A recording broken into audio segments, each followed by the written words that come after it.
طبعا في الصيف ما بنبقاش قادرين نقف في المطبخ كتير، فالنهارده جايبه لكم اكله كده سريعه جميله طعمها بجد جامد جدا من الاخر. هنعمل النهارده المبكبكه بالسجق. يلا بينا نشوف هنعملها ازاي ونقول بسم الله وعلى بركه الله. وان شاء الله باذن الله صيف 23 دون هعمل لكم شويه اكلات حلوه كده سريعه ان احنا ما نوقفش فيها في المطبخ كتير. بصل، فلفل اخضر ضربتهم كويس جدا في الكبه، بعد كده اديتهم كده تشويحه على النار لحد ما دبلوا شويه، يعني لحد ما لونهم وصل للون الذهبي ده. تمام. بعد كده نزلت عليهم بالسجق المتقطع، قلب قلب قلب. بعد كده بقى هنحط عليهم البهارات. تمام. البهارات عباره عن ملح وفلفل وبابريكا وبهارات لحمه وشويه قرفه صغيرين. هنا كمان لو كان عندكم صلصه بيوريه انزلوا بقى عليها دلوقتي بالصلصه البيوريه. تمام.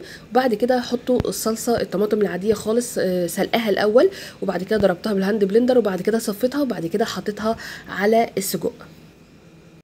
انا بحب المكرونه اللي هي ايه المتنيه سنه دي، بيبقى شكلها حلو قوي الصراحه في المبكبكه دي، اذا كانت بالسجق او بالكفته. عملت لكم قبل كده بالكفته. وبعد كده بقى بقلبها كده زي ما انتم شايفين. اهم حاجه مرحله السوي، ههدي عليها النار. تمام.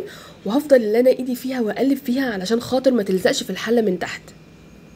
ولقيتها محتاجه شويه ميه، زودت لها ميه مغليه. اهم حاجه الميه تكون مغليه اللي احنا بنزودها بيها. تمام. وبكبك بكبك عماله تبكبك كده زي ما انتم شايفين، اكيد اكيد عشان كده سميتوها المبكبكه.